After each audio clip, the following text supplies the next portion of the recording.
Fala meninas, hoje eu começo esse vídeo fazendo uma pergunta para você. Em algum momento você já se questionou, se Deus é tão bom assim, por que Ele permite tanto sofrimento no mundo? Se Deus é tão bom assim, por que Ele permite que tantas tragédias aconteçam?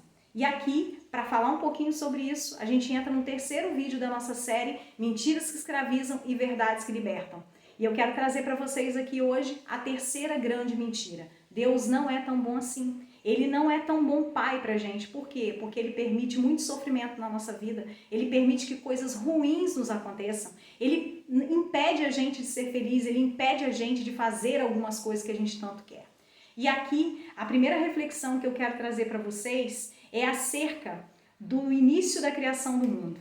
Lá no início da criação do mundo, a primeira coisa que a serpente fez foi plantar uma semente de dúvida na cabeça de Eva. Num dado momento, a serpente tenta nas entrelinhas dizer o seguinte para Eva: Eva, Deus não é tão bom assim, porque Ele colocou algo aqui que Ele não permite que vocês comam. Deus não é tão bom assim, porque Ele está impedindo que vocês façam algo que vocês tanto querem. Deus não é tão bom assim, porque Ele está fazendo coisas impedindo a felicidade de vocês. Então lá no início, a serpente já plantou uma semente de dúvida na mente e no coração de Eva.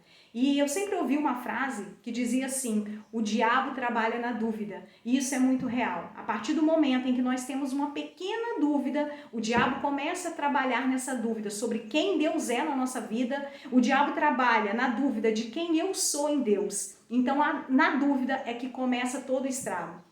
E aqui eu quero trazer sobre essa dinâmica de Deus não ser tão bom. Se Deus é tão maravilhoso, Ele é tão bom, Ele é um pai de amor incondicional, por que a gente sofre tanto? Por que a gente passa por tantas dificuldades? E eu quero trazer aqui o contraste do Salmo 91. O que diz o Salmo 91 lá no verso 9? Ele diz assim: se você se refugiar no Senhor, se você fizer do Altíssimo seu abrigo, nenhum mal o atingirá, nenhuma praga se aproximará da sua casa, pois Ele ordenará a seus anjos que o protejam onde quer que você vá. Embaixo ele diz: o Senhor diz, livrarei aquele que me ama, protegerei o que confia em meu nome. Então aqui a gente encontra, de repente, um contraste entre esse amor de Deus e esse sofrimento que a gente vive. Porque ele diz, inclusive aqui, que ainda que 1000 caiam ao seu lado e 10.000 morram ao seu redor, você não será atingido. Se o Salmo 91 é um salmo de proteção, é um salmo de socorro, ele diz que nenhum mal vai chegar à nossa casa, que nada vai nos atingir, então como pode a gente vivenciar tantos sofrimentos, passar por tantas dificuldades e por perdas? E aí é necessário que a gente entenda o seguinte: o Salmo 91, ele é um salmo de proteção e de socorro, mas ele foi escrito para quem estava passando, vivendo um deserto. Porque quando você começa a dar uma olhada mais profunda nesse salmo, ele fala sobre serpentes. Por quê? Porque quando as pessoas lá na antiguidade, elas passavam pelo deserto, pessoas moravam no deserto em tendas, principalmente à noite, na grande escuridão, elas estavam muito propensas a ataques de outras pessoas nas tendas, elas estavam muito propensas a serem picadas por cobras, por escorpiões, por serpentes perigosas, e ali elas realmente precisavam do socorro e da proteção de Deus. Então esse salmo ele não foi escrito para quem está numa situação confortável, para quem está numa tranquilidade. Ele foi escrito para quem estava no deserto. E aqui a gente aprende a primeira coisa: Deus livra a nossa vida, Deus nos dá livramento de muitas coisas dentro do deserto, na tribulação, na situação difícil. Então esse salmo é um salmo de proteção e de socorro para quem está já vivendo uma situação de deserto.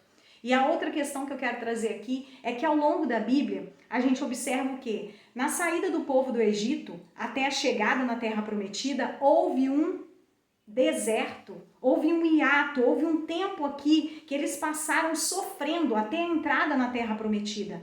E aqui a gente aprende algo importante, que na nossa vida, da saída de um lugar de escravidão, de sofrimento, de tristeza, de tribulação, até a entrada num lugar de conforto, de abundância, de paz e de tranquilidade, existe essa jornada. E não há como pegar atalhos. Nós vamos vivenciar sim situações de dor, situações de tribulações, situações de sofrimento. A gente vai vivenciar isso.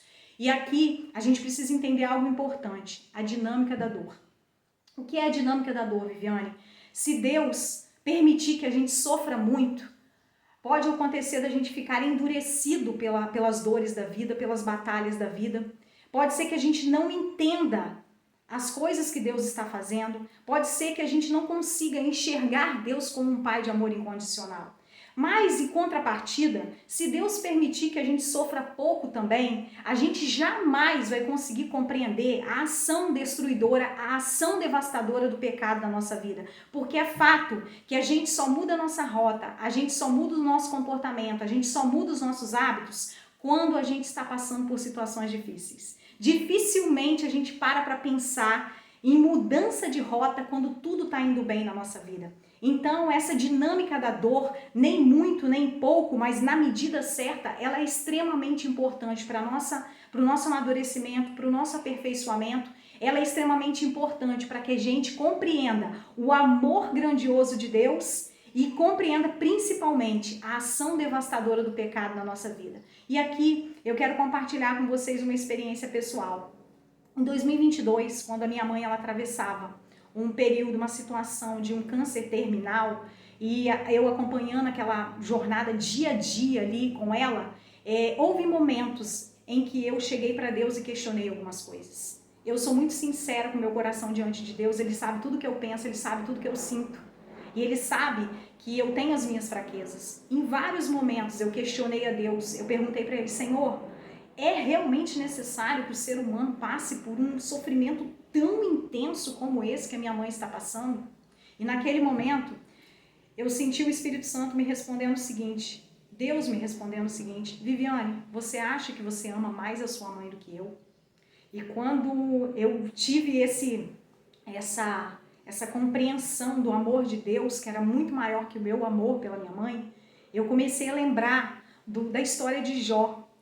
E eu quero compartilhar só uns trechinhos aqui com você para você entender essa dinâmica, porque é natural que nós, seres humanos, a gente tenha questionamentos, que a gente viva conflitos internos. Falar de sofrimento não é uma coisa fácil. Muitas vezes a gente vai questionar Deus sim, a gente vai se desesperar no nosso sofrimento, mas à luz da palavra, todas as nossas dúvidas vão se dissipando. À luz da palavra, os nossos conflitos internos, eles vão se dissipando e Deus vai trazendo as respostas para acalmar o nosso coração.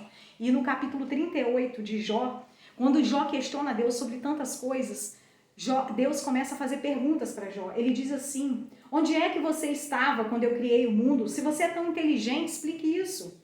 Você sabe quem resolveu qual seria o tamanho do mundo e quem foi que fez as medições? Em cima de que estão firmadas as colunas que sustentam a terra? Depois Deus pergunta para Jó novamente, Jó, alguma vez na sua vida você ordenou que viesse a madrugada e assim começasse um novo dia? Jó, você já visitou as nascentes do mar? Já passeou pelo fundo do oceano? De onde vem a luz e qual é a origem da escuridão? Então, Deus ali foi perguntando para Jó, onde estava Jó quando Deus fez o mundo? Ali Deus estava tentando dizer para Jó, Jó, a sua compreensão é limitada, a sua mente é limitada acerca de tudo que eu estou fazendo, mas confie em mim, porque fui eu que fiz tudo, fui eu que criei tudo. E eu já tive em outros momentos também conflitos com relação às dores do mundo, às tragédias que acontecem. E eu já fiz um questionamento para Deus que era o seguinte, Deus, por que tudo parece mais difícil para mim? E aí, depois de algum tempo, eu estava assistindo uma pregação em que o pastor contou que a filha dele chegou para ele e fez essa pergunta, pai, por que tudo para nós é mais difícil? E aí ele respondeu para a filha dele, porque as exigências do Senhor são para os íntimos. Aquela palavra, ela veio como uma flecha no meu coração e ela me acalmou.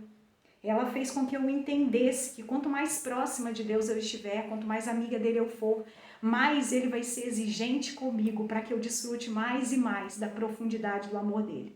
E aqui eu quero trazer para você a palavra que está lá em Romanos 8, 28, que diz o seguinte, todas as coisas sempre vão cooperar para o nosso bem, todas elas. Lá em João 13, 7, Pedro faz questionamentos para Jesus e Jesus diz o seguinte, Pedro, o que eu estou fazendo agora você não entende, mas mais lá na frente você vai entender. Eu poderia trazer para você, eu marquei inclusive aqui na Bíblia, vários outros trechos da palavra de Deus, está tudo marcadinho aqui, que não há a menor possibilidade de nós questionarmos o Criador, porque a nossa mente é muito limitada, os pensamentos de Deus são infinitamente mais altos que os nossos, mas esse vídeo ficaria muito longo. Mas eu vou deixar aqui na descrição do vídeo quais são as palavras que eu estaria compartilhando com vocês.